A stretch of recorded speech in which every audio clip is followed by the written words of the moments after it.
Una nit, el llop, que tenia molta gana, estava fent voltes i més voltes pel bosc, cercant alguna cosa per menjar. Però cap animal no es posava al seu abast. De sobte, es va trobar amb una guineu, que jeia a l'ombra d'uns arbustos, esbufegant i amb la llengua fora. Així que la va veure, el llop va anar de dret cap a ella i li va dir: «Escolti, senyora guineu, ara mateix me la menjaré. Com se'n vol menjar si només sóc pell i ossos? Que no veu que estic molt prima i que gairebé no tinc forces?» I el llop li va dir: «Ah, sí? Doncs l'any passat vostè estava ben plena i grassoneta». «Ai, senyor llop», va replicar la guineu, «l'any passat sí que estava ben alimentada i llustrosa, però ara haig de donar a mamar als meus 4 fillets, i tot el que menjo es converteix en llet per als meus petits. Així, com vol que estigui grassoneta?»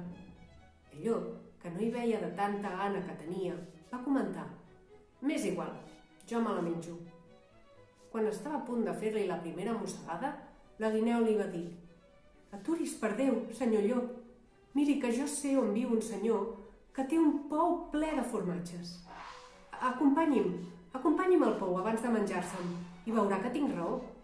I la guineu i el llop se'n van anar junts a cercar els formatges. Van arribar a una casa enmig del camp. Van passar a les tàpies que la protegien i es van acostar al pou que hi havia al costat de l'hort. La lluna es reflectia en l'aigua, una aigua molt quieta, i tota ella semblava un formatge. La guineu es va abocar al brocal i va dir al llop: «Ai, amic llop, que gran que és el formatge! Miri i ho veurà».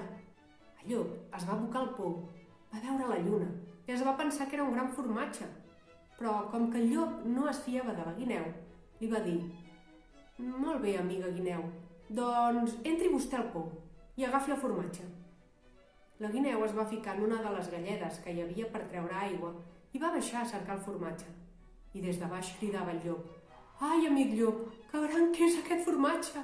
No puc agafar-lo, no podria pas baixar a ajudar-me?» «Jo no puc passar», deia el llop, «com vol que hi entri?»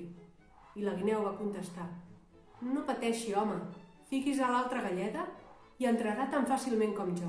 Així que el llop es va ficar a l'altra galleda, com que pesava més, va anar ràpidament cap avall. I, és clar, la galleda de la guineu, que pesava menys, va pujar.